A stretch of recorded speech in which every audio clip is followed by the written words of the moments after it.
السلام علیکم۔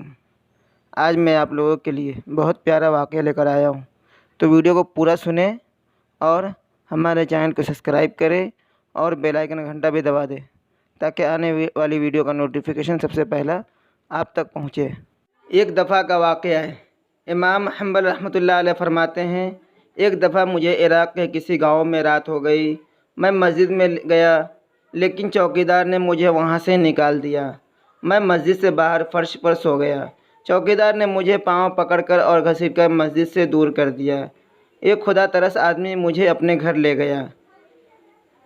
وہ شخص چلتے پھرتے اٹھتے بیٹھتے ہر وقت استغفار پڑھتا تھا۔ صبح ہوئی تو میں نے اس شخص سے پوچھا، کیا آپ کو استغفار پڑھنے کا کوئی فائدہ بھی ہوا؟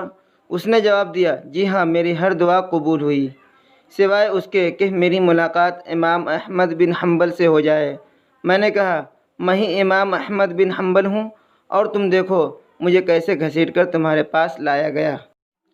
ایسے ہی نئی نئی ویڈیو پانے کے لیے ہمارے چینل کو سبسکرائب کریں اور بیل آئیکن کا گھنٹہ بھی دبا دیں تاکہ آنے والی ویڈیو کا نوٹیفیکیشن سب سے پہلا آپ تک پہنچے۔